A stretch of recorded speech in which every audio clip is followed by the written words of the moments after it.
Gente, hoje é a última mensagem da série Emoções. A gente está trilhando dentro dessa série desde o começo do mês e hoje a gente chega no episódio final.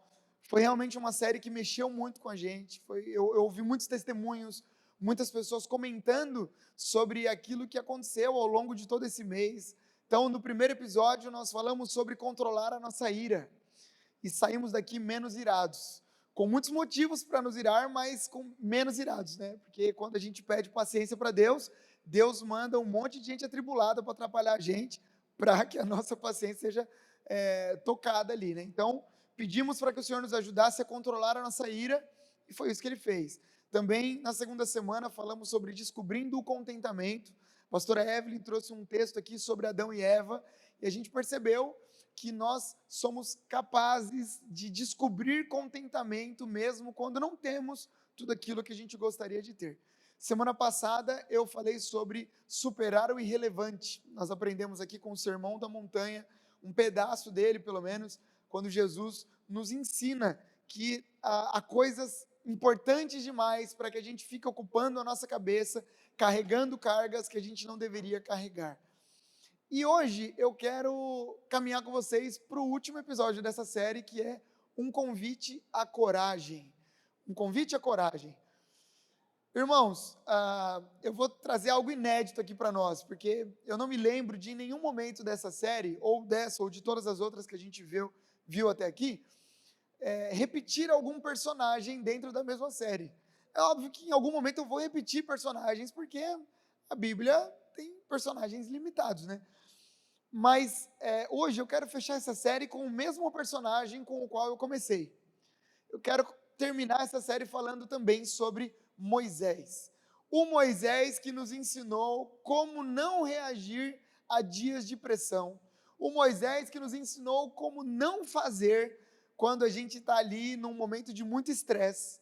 É o mesmo Moisés que agora vai nos ensinar lições profundas sobre coragem. Porque olhando para a caminhada de Moisés, irmãos, e olhando para a nossa caminhada também, a gente vai descobrir uma lição muito preciosa. A gente vai descobrir que um capítulo da nossa história não pode definir quem nós somos. Um capítulo da nossa história não pode definir quem nós somos. Você não é definido ou definida por aquilo que você fez de errado ou por aquilo que você fez de certo. Os seus acertos não te definem e os seus erros também não te definem. O que eu quero dizer é que o fracasso do Moisés na página 2 não anula os acertos de Moisés na página 1. Moisés fracassou na entrada da terra prometida, mas ele não é um fracasso. Talvez a gente tenha errado em algum momento da nossa vida, mas esses erros não nos definem em nome de Jesus. Você não é definido por um capítulo da sua história. Então, a pregação de hoje é para pessoas que, assim como eu, entram muitas vezes aqui pensando que nós somos definidos por uma única estação da nossa vida. E não é assim que as coisas funcionam. Eu creio que a nossa história, assim como a história de Moisés, ainda vai servir de testemunho para a vida de muitas pessoas, em nome de Jesus. Aquilo que nós vivemos no passado vai servir de testemunho, porque estamos avançando no conhecimento da graça do Senhor. Então, hoje eu quero caminhar com vocês por um outro capítulo da história de Moisés, que está lá em Êxodo, capítulo 14, a partir do versículo 10. Êxodo 14, 10.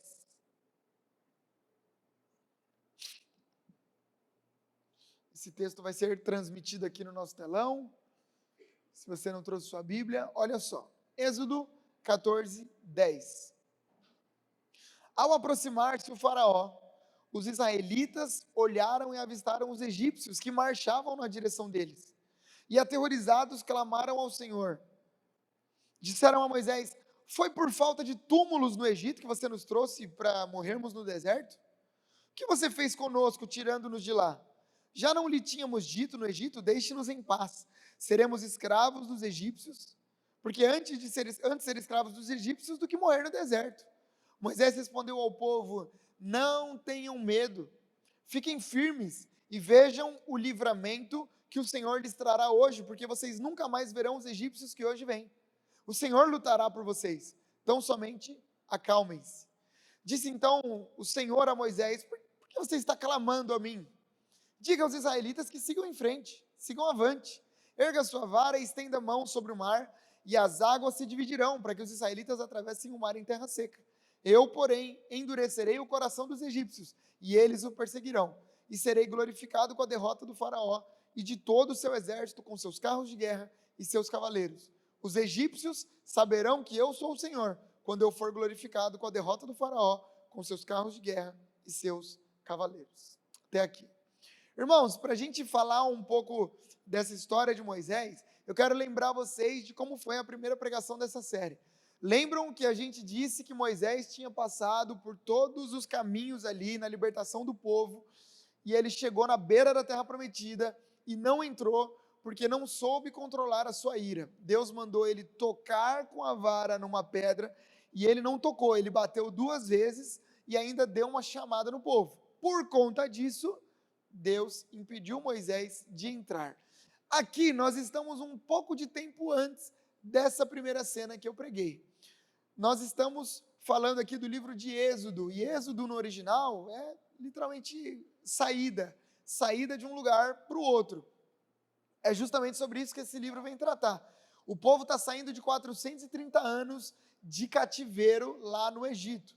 Foi um dos primeiros cativeiros ali que a gente encontra na Bíblia. São 430 anos de dor, de sofrimento, de sonhos desfeitos. Essa galera aqui não consegue sonhar, porque eles olham para o futuro, eles enxergam escravidão. Eles olham para o passado, eles enxergam escravidão.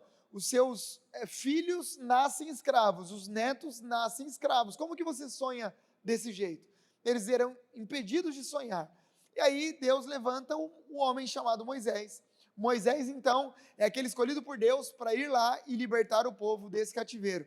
A liderança de Moisés foi a responsável, através de Deus, por tirar o povo dali. Só que Deus fez um combinado com Moisés. Que combinado foi esse? Deus disse assim: Moisés, você vai falar com o faraó, mas todas as vezes em que você falar com o faraó, eu vou endurecer o coração dele para que ele não liberte vocês. Então você vai chegar, não vai ser fácil, o faraó vai dizer que vai libertar, ele não vai, e a gente vai começar a trabalhar juntos. Dito e feito, Moisés chega para falar com o faraó, fala assim: olha, tudo bem, seu faraó? Faraó, tudo bem, quem é você? Ah, Deus que está mandando, olha só, eu deixo o povo embora. Aí o faraó fala: meu, você está louco? Não vou deixar ninguém sair daqui. Aí Moisés fala: então tá bom. Deus, o faraó não quer deixar o povo ir. Deus começa a mandar uma sequência de pragas para começar a amolecer o coração do faraó. Então, no primeiro momento, Deus vai lá e transforma o rio Nilo em sangue. E aí Moisés fala: você está vendo, faraó? Deus está fazendo isso para você libertar o povo. O faraó continua com o coração endurecido. Diz que vai libertar, mas não liberta. E aí, na sequência, mais 9 pragas, como a gente conhece. Você já assistiu a novela da Record, você sabe muito bem. E aí, depois, o chão do Egito fica coberto por rãs. Depois, piolho surge por todo o Egito. Até que, a última cartada de Deus foi a morte de todos os primogênitos do Egito. Todos os primeiros filhos dos egípcios morreram no mesmo dia, na mesma hora. E aí então o faraó diz: cara, eu não consigo combater esse Deus, pode ir embora, podem vazar, pelo amor de Deus. Aí Moisés vai embora e a história seria muito bonita, todo mundo terminaria feliz para sempre, só que não foi bem assim, porque a história vai contar que 600 mil escravos, homens, foram embora do Egito, fora mulheres e crianças. Historiadores falam em algo em torno de 1 milhão de pessoas saindo do Egito com destino à terra prometida. Quando o faraó percebeu a besteira econômica que ele tinha feito, porque 1 milhão de escravos é muita gente. Quando o faraó percebeu, olha só qual foi o desfecho da história. Êxodo 14, do 5 ao 8. Contaram ao rei do Egito que o povo havia fugido.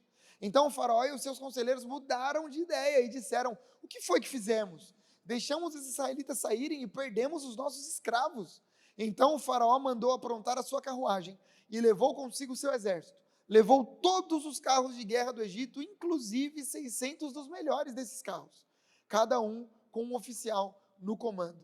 Ou seja, o faraó percebe que economicamente foi uma péssima decisão, que o Egito poderia sofrer péssimas consequências por conta dessa decisão. E aí ele muda de ideia e decide ir atrás do povo. Imagina aí, está montando a cena na sua cabeça, eu estou montando aqui na minha. Então, o povo está indo em direção à Terra Prometida e o faraó está vindo com os seus cavaleiros atrás. De repente, o povo chega na cena onde a gente leu. Eles chegam e aí a única coisa que eles veem na frente é o mar. Como que a gente atravessa o mar? Não tinha, acabou ali a história do povo de Israel. Eles não teriam como seguir em frente. As coisas não estão boas na frente porque tem o mar. Não estão boas atrás porque tem os cavaleiros do faraó. E aí o que acontece? Não ficam boas entre eles. Por isso que os israelitas começam a reclamar e dizer assim, acabou, é o fim do caminho. Até o mais otimista tinha que reconhecer que a partir dali já era. A primeira reação desses caras, dos israelitas, é o questionamento e a murmuração, dizendo, Moisés, como assim? Você tira a gente do Egito, pelo menos a gente era escravo, mas a gente estava vivo. Agora a gente é livre, mas a gente vai morrer. O coração daqueles que até algum momento atrás estavam felizes com o sucesso de poderem sair da terra do Egito, da escravidão, agora esse mesmo coração é tomado pela certeza do fracasso. Uma pausa aqui, irmãos. Será que nós não somos assim? Será que isso também não fala sobre nós? Você conhece pessoas que só conseguem seguir Jesus quando tudo vai bem? É o crente só vitória, já viu? Só vitória, só vitória. No dia que a coisa fica feia para o lado dele, ele não consegue amar Jesus, ele não consegue vir para a igreja, ele não consegue manter uma vida de oração, ele não consegue mais nada. Por quê? Porque a sua vida é limitada aos dias bons. Gente que ama a Deus com intensidade só quando tudo vai bem. Desculpa te desapontar, mas isso não é maturidade. Maturidade é entregar amor e confiança ao Senhor quando as coisas vão bem e também quando vão mal. Porque talvez alguém te enganou dizendo para você que a vida cristã seria um mar de rosas, e aí quando o dia mal chega, você não consegue sobreviver. Porque a sua fé é uma fé limitada aos dias em que Deus abre todas as portas. E quando Deus não abre a porta, você não consegue amar o Senhor. Mas guarde isso aqui, a nossa maturidade é provada quando somos capazes de amar e confiar em Deus, mesmo quando parece que Ele não é digno do nosso amor e da nossa confiança. Isso é maturidade. Eu vou repetir, a nossa maturidade é provada quando somos capazes de amar e confiar em Deus, mesmo quando parece que Ele não é digno da nossa confiança. Irmãos, vamos desespiritualizar as coisas aqui? Tem dia que parece que Deus não é digno da nossa confiança. Tem dia que parece que Deus não é digno. Porque a gente ora e Deus não faz. Porque a gente clama pela cura, às vezes a cura vem, mas às vezes não vem. Às vezes Deus faz, mas às vezes Deus não faz. Maturidade é justamente continuar confiando no Senhor quando Ele faz aquilo que a gente não esperava que Ele fizesse. Isso é maturidade.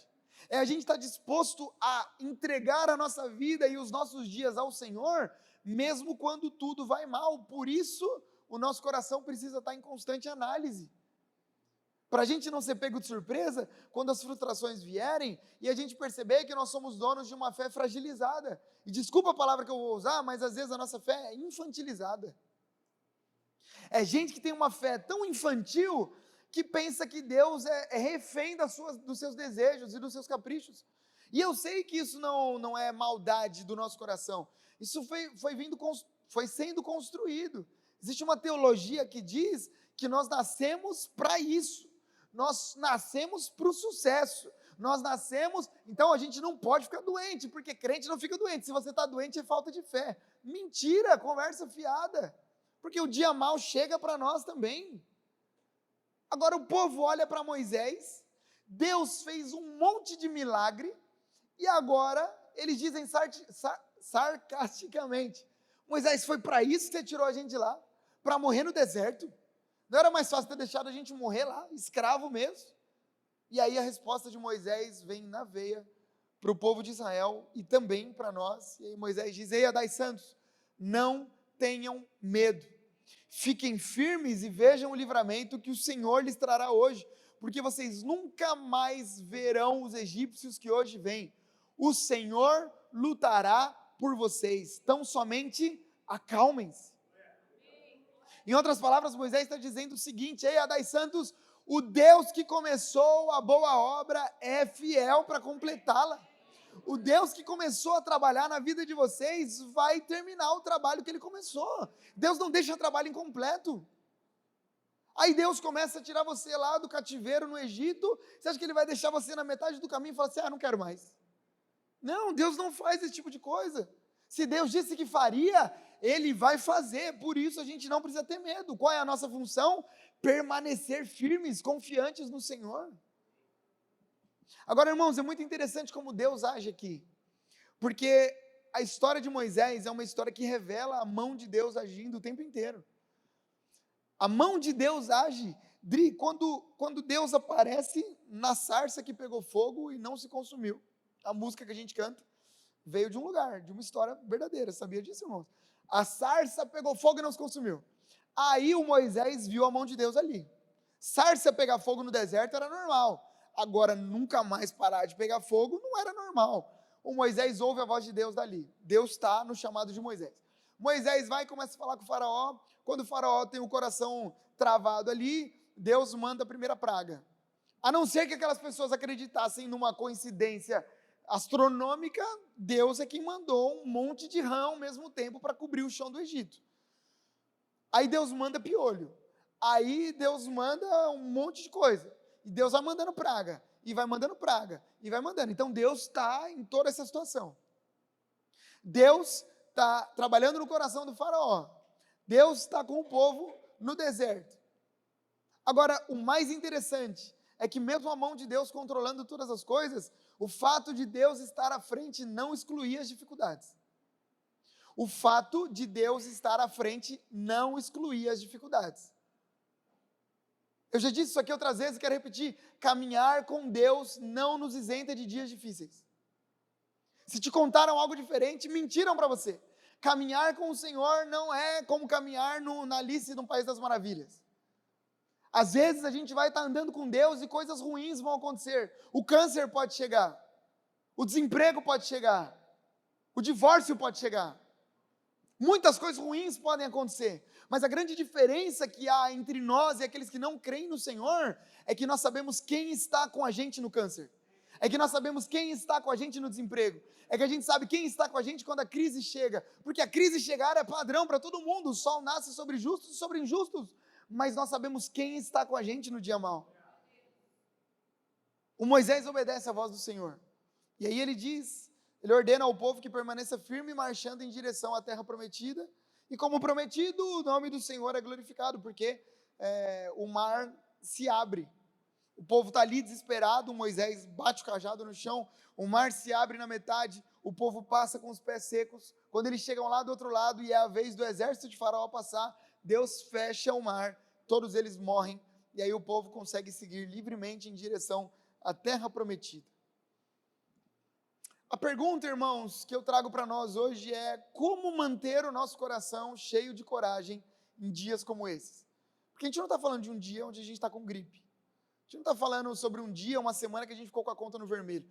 A gente está falando aqui sobre uma história que poderia ter causado a morte de 1 milhão de pessoas. Como manter o coração cheio de coragem em dias difíceis? Como tranquilizar o nosso coração? Que convite à coragem é esse que Deus faz para nós hoje? Se a gente quer viver uma vida cheia de coragem, mesmo em meio ao caos da caminhada, a primeira coisa que a gente vai ter que fazer é que a gente vai ter que olhar além dos obstáculos. Teremos que olhar além dos obstáculos. É muito interessante e triste ao mesmo tempo que quando o povo de Israel chega na frente do Mar Vermelho, a Bíblia diz que eles olham para trás e eles enxergam os egípcios caminhando em direção a eles. E eu fiquei pensando no quanto esse olhar para trás simbolizava, porque, de verdade, para mim é um olhar para trás muito mais profundo do que parece. Não é simplesmente que eles estão caminhando, eles olham para trás e falam: olha, meu Deus, o exército de Faraó está vindo, não. A impressão que eu tenho aqui é que é um olhar muito mais profundo. Eu fiquei imaginando a quantidade de coisas que eles viram quando olharam para trás. Porque a nossa tendência é, em momentos de dificuldade, olhar para trás e a gente enxergar só as circunstâncias físicas. Mas aqui, mais importante do que enxergar fisicamente, era que esses homens e mulheres enxergassem espiritualmente.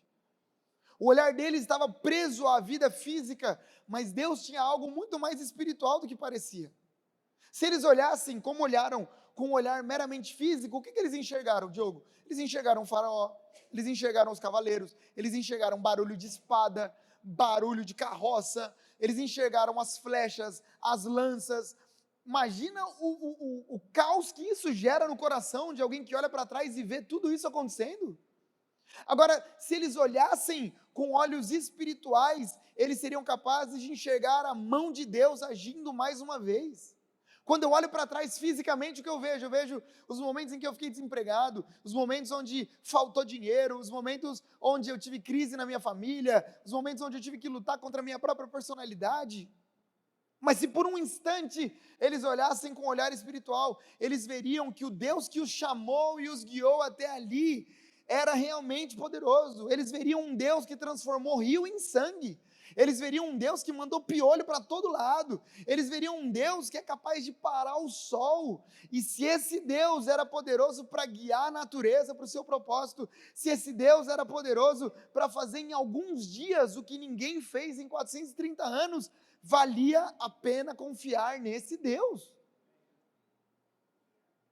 O problema é que o foco dos israelitas estava muito mais preso no exército do faraó do que no Deus que controla todos os exércitos. E esse é o nosso problema. Às vezes o nosso foco está tão ligado ao problema que a gente esquece que nós servimos a um Deus que é mestre em resolver problemas. A gente está tão focado na crise que a gente esquece que nós servimos a um Deus que do nada fez o mundo. E aí a gente vai descobrir que é isso que o foco errado faz. O foco no lugar errado traz desespero para o nosso coração. O foco no lugar errado faz a gente preferir o Egito sem Deus do que a terra prometida com Deus. Porque o Egito é confortável, o Egito é um lugar de conforto. Pastor, meus caras eram escravos, mas tinham comida todo dia. Eles eram escravos, mas eles tinham onde dormir, eles estavam vivos. Agora eles não são mais escravos, mas estão num ambiente de desconforto. E aí eles preferem um ambiente confortável sem Deus do que o ambiente de desconforto sem o Senhor. Isso é o que o foco errado faz. Eu vejo que muitas vezes, irmãos, o grande problema é que a gente olha para trás e ao invés da gente olhar com os olhos espirituais, a gente olha com olhos carnais. Ao invés de olhar o crescimento que Deus gerou através das crises, a gente olha para trás e vê só os problemas. Sabia que tem gente até hoje reclamando da pandemia? A gente nem lembrava mais que tinha pandemia, mas tem gente, antes da pandemia eu era tão feliz. Ao mesmo tempo tem gente olhando e falando, nossa, depois da pandemia eu fiquei tão forte. A pandemia me fortaleceu, a pandemia me fez olhar coisas que eu jamais imaginei, a pandemia fez eu abrir a minha empresa, a pandemia fez eu fortalecer os meus laços com a minha família, foi na pandemia que meu casamento foi restaurado. Ou seja, é simplesmente um problema de perspectiva.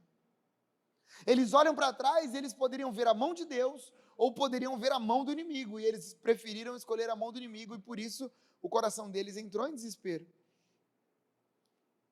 Sabe, irmãos, em tempos de crise a gente vai ter dificuldade de controlar muitas coisas, mas o nosso foco a gente pode continuar controlando. O foco no lugar errado trouxe desespero para o coração, trouxe murmuração, trouxe desrespeito, trouxe ingratidão. Mas olha isso que maravilhoso, enquanto o povo olhava para o exército, o Moisés olhava para o céu. Enquanto o povo olhava para o mar, o Moisés enxergava já um milagre acontecendo. Enquanto o povo via o fim, o Moisés já estava enxergando a mão de Deus começando uma nova estação para todos eles. Essa é a minha oração por nós hoje, irmãos, que a gente consiga olhar além dos obstáculos.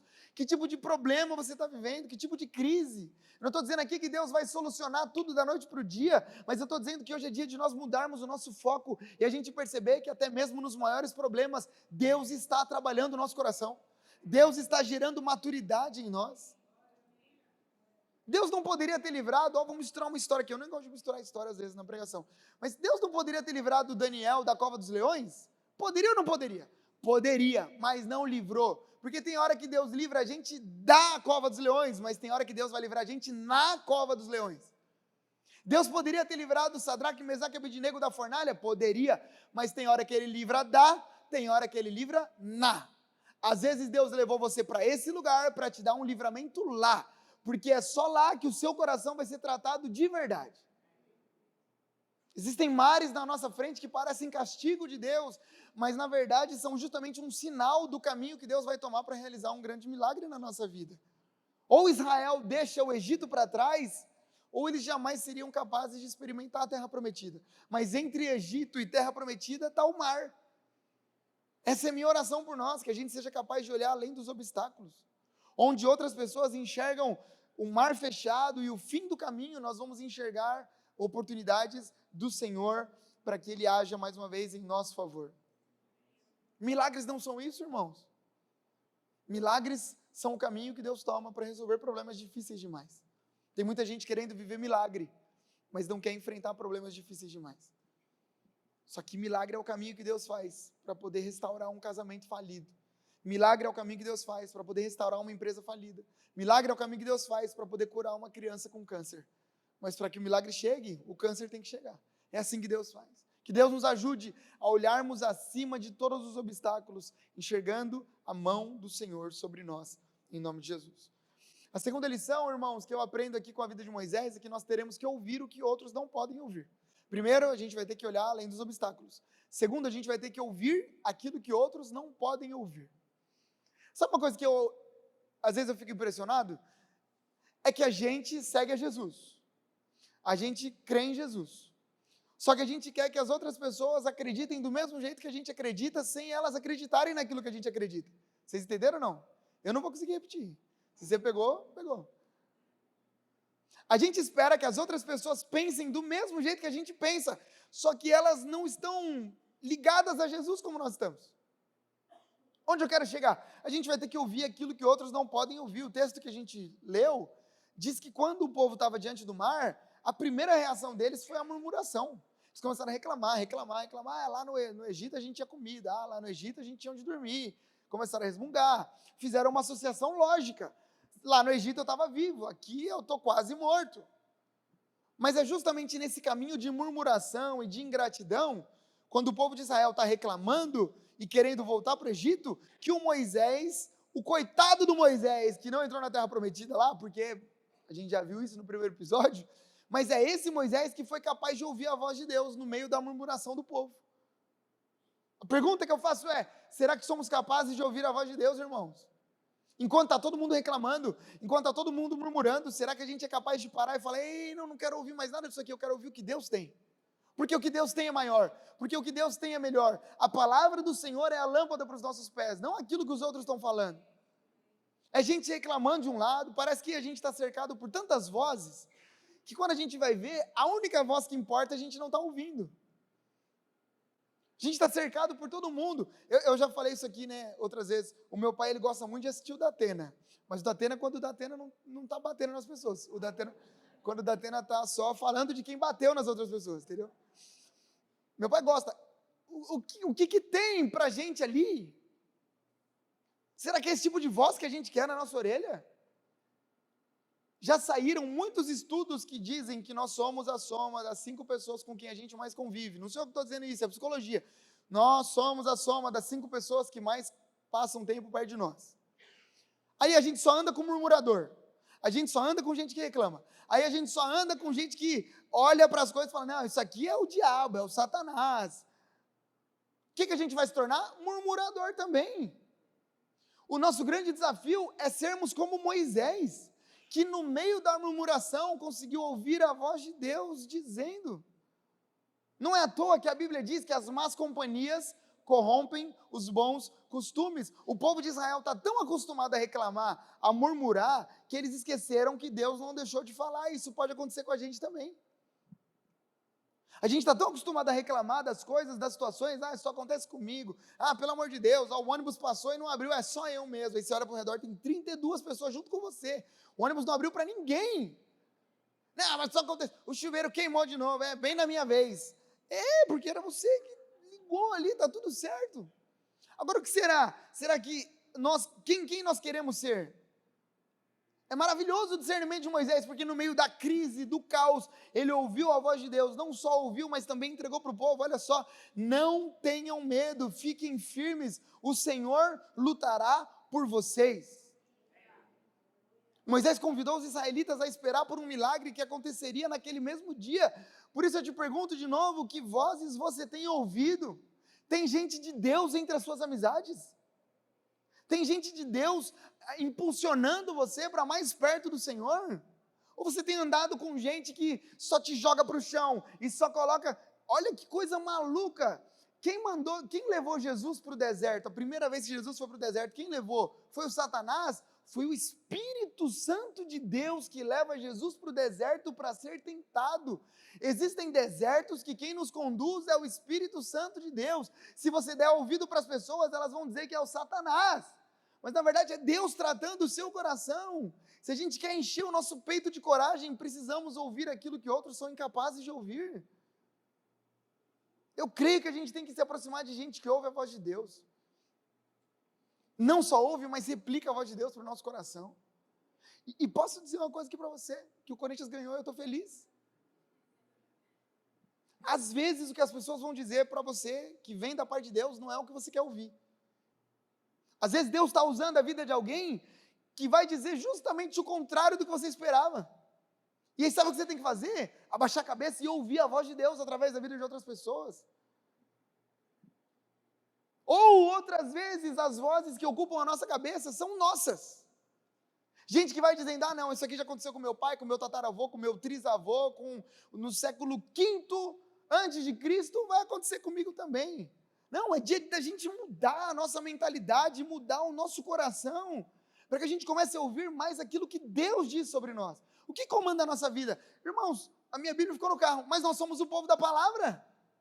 Nós somos o povo da palavra de Deus. O que guia a nossa vida é a palavra de Deus. Não são os nossos sentimentos, não são os nossos pensamentos, não são os pensamentos dos outros. O que guia a nossa vida é o que Deus diz sobre nós. E o que Deus diz sobre nós tem que ser uma lei, uma regra sobre nós. Agora tem gente presa ao que os outros estão falando. Deixa eu falar. O que Deus diz a seu respeito? Porque o que Deus está dizendo a respeito do povo do Egito é: eu vou dar um livramento para vocês.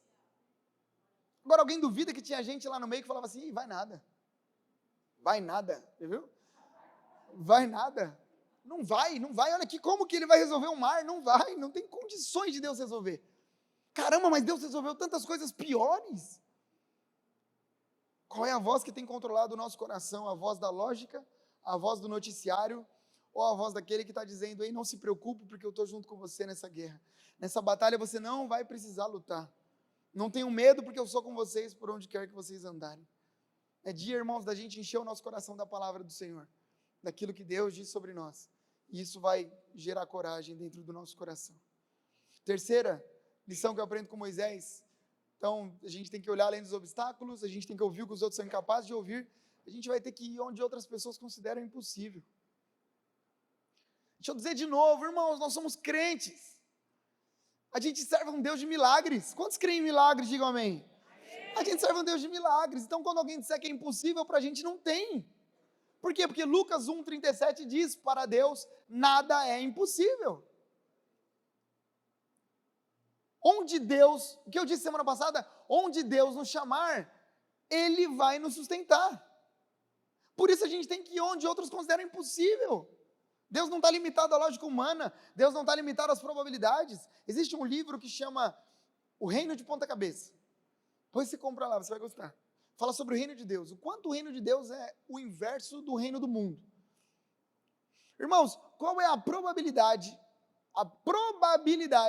de um menino como Davi vencer Golias?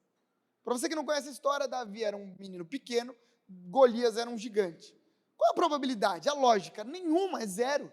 Golias vai acabar com Davi, essa é a probabilidade. Porque se Davi for na força de Davi, Golias acaba com ele. Mas Davi, na força de Deus, derrota o Golias. Qual a probabilidade de Gideão conseguir vencer um exército de milhares de homens com apenas 300 homens do seu lado? Zero!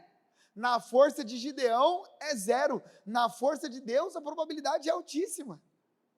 Do mesmo jeito nós conseguimos caminhar e avançar em áreas de impossibilidade através da mão do Senhor. Deus em nós. Quando Israel saiu da escravidão, tinha diante deles um mar. Eles estavam prestes a viver a melhor fase da vida deles. Mas ainda assim eles precisavam enfrentar mais um obstáculo gigante. Agora eu acho maluco isso aqui que eu vou falar para vocês. Porque a fala de Deus para Moisés foi muito clara e foi muito simples. Moisés levanta a voz para orar e fala: Senhor, ajuda a gente. E Deus fala assim: Moisés, está orando por quê? Está clamando por quê? Agora não é hora de orar, agora é hora de marchar, agora é hora de avançar. Eles estavam clamando, mas era hora de entrar em ação. E aqui eu não quero reduzir a importância da oração, do clamor, de jeito nenhum. A Bíblia diz que a gente tem que orar sem cessar, ponto final. A oração tem que fazer parte da nossa caminhada. Mas deixa eu te dizer uma coisa: há momentos em que a ação é tão necessária quanto a oração. Tem gente orando demais e agindo de menos, e por isso não tem visto a mão de Deus trabalhar. Há momentos em que a gente tem que orar? Mas há momentos em que a gente tem que orar e agir. Porque tem coisa que Deus já falou, tem coisa que Deus já disse, tem sermão que você já ouviu, tem música que você já escutou, tem coisa que você já sabe o que tem que fazer. Agora é hora de trabalhar, colocar a mão na massa. Bota o pé que Deus bota o chão. Já viu isso? É exatamente o que aconteceu com o povo de Israel. Deus está falando para eles: ei, quando vocês pisarem o pé, quando vocês começarem a marchar, eu abro o mar. Se não marchar, eu não vou abrir. Olha o tanto de coisa que eu já fiz. A minha parte eu já fiz. Agora é hora de vocês começarem a fazer a parte de vocês. Desculpa acabar dando os meus exemplos aqui, mas qual que é o trabalho de alguém que está desempregado? O cara tem que orar, obviamente, porque Deus vai abrir a porta, mas ele tem que bater nas portas para elas se abrirem. O problema é que tem gente orando, orando, orando, esperando as coisas caírem do céu. Não vão cair. Eu oro para não cair, em nome de Jesus. Vai travar. Até você começar a se mexer. Vai orar e vai trabalhar, vai ralar. Pastor, mas eu quero tanto a restauração da minha família. Está orando? Tô. E o que você está fazendo para resolver? Você está sendo uma pessoa melhor? Está fazendo terapia? Você está buscando ajuda? Está pedindo conselho na igreja? O que você está fazendo? Você está lavando a louça, irmão? Pastor, a minha esposa não quer saber de mim. Tá, mas você é um porcão também. Só quer saber de assistir o jogo? Não vai lá, não faz as coisas dentro de casa. Começa a trabalhar. Vai fazer, vai. Não estou dizendo aqui, irmãos, a gente não tem que ajudar a Deus, não, mas o trabalho de Deus é com a gente. O Golias só caiu porque Davi tacou a pedra. Agora imagina se Davi ficar lá e falar assim: você vai cair, meu amigo, vai. O Golias ia engolir ele ali. Taca a pedra, Davi. É assim que Deus faz. Você quer que o mar abra? Pisa, vai marchar. Há momentos em que não adianta orar, não porque a oração não tem poder, mas é porque Deus está dizendo: eu já ouvi, já respondi, agora é a sua vez. Agora é com você. Eu creio, irmãos, que há momentos em que Deus nos leva a lugares onde a gente é encorajado a agir. E eu já trouxe essa frase aqui que eu vou mostrar para vocês umas 39 vezes, só esse ano. Mas é minha frase preferida, então eu vou usar toda vez que fizer sentido. Lugares onde a gente confia como se tudo dependesse de Deus. E a gente trabalha como se tudo dependesse da gente. A gente confia como se tudo dependesse de Deus, porque depende mesmo. Se Deus fechar a porta, acabou, meu amigo. Mas a gente trabalha como se tudo dependesse de nós. A gente faz a nossa parte. A gente ora, a gente busca, a gente entrega, mas a gente trabalha. O que eu quero levar você a refletir aqui é que a gente vai ter que ir para lugares onde as pessoas consideram impossível, porque esse é o chamado de Deus para nós. A gente pede pela nossa família, mas a gente arregaça as nossas mangas e a gente busca o nosso milagre. A gente ora pelo nosso casamento, mas a gente faz a nossa parte. Sabe, irmãos, o chamado do Senhor para a gente hoje é esse. Esse é o convite à coragem do Senhor. Um convite para ir em lugares onde as pessoas consideram impossível, um convite para ouvir o que os outros não estão ouvindo, um convite para olhar além dos obstáculos, sabendo que aquele que está com a gente é poderoso demais. Deus está com a gente, maior o que está conosco do que aquele que está no mundo. Agindo Deus, quem pode impedir? Quem? Se Deus é por nós, quem será contra nós? O diabo? Eu já contei isso para vocês. Uma vez quando pegou fogo aqui na igreja, ali na porta, né? Aí um irmão super bem intencionado, eu nem lembro mais quem foi, só ficou marcada a frase, ainda bem que eu não lembro. Então se foi você, tá tudo certo, eu não lembro, só você não se manifestar. O irmão falou para mim: pastor, é fogo, né? Quando o diabo se levanta. Falou: quando o diabo se levanta, o quê, pelo amor de Deus? Não tem quem segura, a gente está numa igreja, meu amigo. sangue de Jesus tem poder, não tem que segurar na sua vida. Aqui não. Sai para lá, o Senhor é mais. Porque maior é o que está em nós. Agora, se a gente para de acreditar que Deus é poderoso para fazer infinitamente mais do que aquilo que pedimos ou pensamos, conforme o poder dele que opera em nós, fecha as portas. Quero repetir, nós somos o povo do milagre. Nós somos o povo onde Deus abre porta onde não tem, onde Deus abre o mar na metade, e aí não há problema difícil demais para o Senhor. Isso aqui não é discurso positivista, não, porque Deus pode fechar a porta se Ele quiser, Deus pode matar se Ele quiser, Deus não precisa curar se Ele não quiser, mas nós sabemos que Ele ainda cura, que Ele ainda sara, que Ele ainda liberta, que Ele ainda abre portas onde não existem. Esse é o nosso Deus. Como não ter coragem servindo um Deus assim? Como se acovardar servindo um Deus assim? Um Deus que a gente sabe que com Ele a gente é a maioria. Pastor, mas eu estou passando as piores crises da minha vida. É por isso que Deus te trouxe aqui, meu irmão, minha irmã, para encher o seu coração de coragem, de que o próximo capítulo da sua história vai ser mais bonito do que o anterior. Para que nos próximos anos, eu orei por um menino aqui hoje, o Bruno, ele aceitou Jesus, segunda vez, o pastor Yuri estava me contando, ele, 28 anos, nunca entrou numa igreja evangélica, aí entrou na DAI aqui semana passada, e entrou hoje, e aí ele procurou o pastor Yuri e falou, o pastor fala desse negócio de aceitar Jesus, eu quero muito, mas eu não sei nem o que é, como funciona, eu preciso, o pastor Yuri falou, é só ir lá na frente, só ir lá, então vamos, você vai comigo, vier aqui na frente, eu orei, eu falei, Bruno, eu oro para que os próximos anos da sua vida sejam melhores do que todos os outros que já passaram, e eu oro por isso para você, em nome de Jesus, que os próximos anos da sua vida sejam mais frutíferos do que todos os anos que você já passou, que você viva nos próximos anos o que você não viveu nos últimos, mas isso vai trazer também desafios, agora esteja pronto para os desafios que virão, porque para a gente construir maturidade, nós só somos quem somos, porque passamos pelo que passamos. Para construir maturidade, Deus vai nos levar para lugares difíceis. Deus vai levar a gente para o meio do mar. Deus vai levar a gente para portas fechadas. A gente vai olhar para trás e vai estar o faraó. Mas o que a gente vai lembrar? Daquilo que Deus já fez no passado. Se Ele cuidou de nós no passado, continua cuidando da gente hoje, vai continuar cuidando no futuro em nome de Jesus. O chamado de Deus para nós hoje é esse, coragem. Coragem. De Moisés a Davi, a Pedro, a todos que passaram, ninguém nunca conseguiu construir algo grande para Deus de um lugar de conforto e segurança. Quando a gente se sente inseguro, aí a nossa segurança encontra alicerce firmado no Senhor. É isso que é permanecer firme. Não é a gente basear as nossas conquistas na nossa própria mão, não. Ficar firme é muito mais do que não sentir medo, mas é manter a consciência de que Deus continua no controle apesar do nosso medo. Irmãos, eu tenho muitos medos, muitos receios, mas o que não pode acontecer é o medo nos paralisar. Eu quero fechar esse sermão, e eu me arrependi no primeiro culto, e vou me arrepender nesse também, mas eu vou contar um negócio que eu lembrei aqui, nem escrevi. Vocês já assistiram aquele desenho, Coragem, o Cão Covarde? Vocês já assistiram? Vocês nunca assistiram, irmãos? Em nome de Jesus, né? Todo mundo já assistiu, Coragem, o Cão Covarde. Coragem é um cão que é covarde, certo? Como o próprio nome já diz. Os donos dele é o Eustácio e a Muriel. São dois idosos, bem idosos, né? E o que acontece é que todo lugar para onde eles vão, o Satanás se levanta na casa. Aí o Satanás vem e quer matar a Muriel e o Eustácio o tempo inteiro. E só o Coragem, que é o cão covarde, consegue enxergar. Porque os velhos lá estão dormindo o tempo inteiro. E aí o Satanás se levanta, vai engolir, aí o Coragem e o cão covarde vai lá e resolve. Só que, sabe qual é a grande sacada que vem na minha cabeça? É que o Coragem está sempre com medo, por isso que ele é o Coragem, o cão covarde. Mas ele vai lá e resolve, com medo mesmo. Ele mantém o Eustácio e a Muriel, os caras nunca pensaram que seria um desenho evangélico, está vendo como é evangélico? O Eustácio e a Muriel, eles não conseguem nem ver, mas o Coragem e o cão covarde está sempre ali, salvando eles de um monte de problema. Essa é a minha oração por nós, sairemos daqui Coragem, o cão covarde, ainda que a gente tenha medo, a gente vai com medo mesmo, mas a gente vai porque a gente sabe quem está com a gente, Deus é por nós.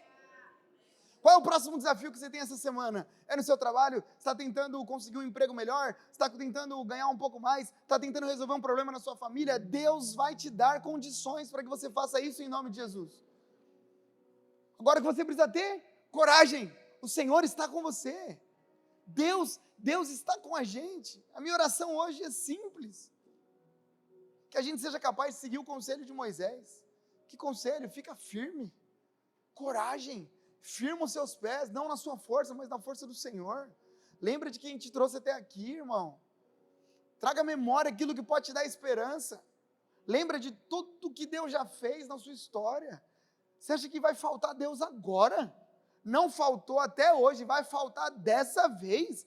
Não vai faltar a mão do Senhor sobre a nossa vida, em nome de Jesus. E aí vai acontecer com a gente aquilo que o povo de Israel experimentava. A Bíblia diz que quanto mais oprimidos, mais numerosos se tornavam. Quanto mais eles eram oprimidos, mais Deus fazia os caras prosperarem. E aqui não é prosperidade financeira, não. Só. É prosperidade na vida. Quanto mais oprimidos, mais os caras tinham filhos. Quanto mais pesado ficava o trabalho, mais Deus fazia eles crescerem. Porque é isso que Deus faz na nossa vida. Deus está te apertando para te fazer crescer. Como? Como que tira o azeite da azeitona se não for apertando e esmagando a azeitona? Como que tira o vinho, o suco da uva se não for pisando na uva? Como que tira um ouro puro se não for tocando fogo nele para purificar e tirar todas as impurezas? É assim que Deus faz com a gente. Está passando pela prova, mas Deus está com você em nome de Jesus. Coragem, coragem, o Senhor lutará por nós. Quero orar por você, você pode se colocar de pé. Coragem, coragem. Você pode dar um abraço na pessoa que está do seu lado e falar: coragem, meu irmão, em nome de Jesus. Coragem, minha irmã, em nome de Jesus. Coragem, coragem, coragem. Senhor, nós te louvamos. Santo é o teu nome, Deus. O Senhor é aquele que governa sobre os mares. O Senhor conhece as estrelas pelo nome. Pai, há mais em todas as galáxias do que o ser humano será capaz de encontrar ao longo de toda a sua existência. Esse é o nosso Deus. O Deus que construiu as montanhas e dá firmeza a elas. O Deus que dá ordem aos ventos, o Deus que dá ordem aos mares, os peixes nadam por sua causa, Senhor. As flores do campo nascem por sua causa, nós estamos de pé por sua causa. Se o Senhor consegue administrar o mundo e todas as outras galáxias, como não administraria o nosso coração? O que há de difícil demais para o Senhor? Nada, nada é impossível para o Senhor. Senhor, que essa manhã seja uma manhã onde a tua coragem invada os nossos corações, a mesma ousadia que havia sobre a vida de Moisés, a mesma ousadia que havia sobre a vida de Pedro, de Paulo, de Davi, de Daniel. Pai, deposita sobre o nosso coração também em nome de Jesus, que o medo não nos domine, que saiamos daqui mais corajosos com a próxima estação da nossa vida. Nós não sabemos o que o amanhã vai trazer, mas sabemos que o Senhor já está lá. Nós não sabemos o que o futuro nos reserva, mas se o Senhor estiver com a gente, o futuro pode reservar o que Ele quiser, não nos faltando a sua presença, não nos falta nada. Fica com a gente, Deus. Enche o nosso coração em nome de Jesus. E nesse momento, Pai, nós queremos declarar o Seu nome, nome que está acima de todos os nomes. Nome sobre o qual todo joelho vai se dobrar nos céus, na terra e debaixo da terra. Nome sobre todo nome. Nome acima de presidentes, governantes, faraós. Não há um nome que se compare ao seu, Jesus.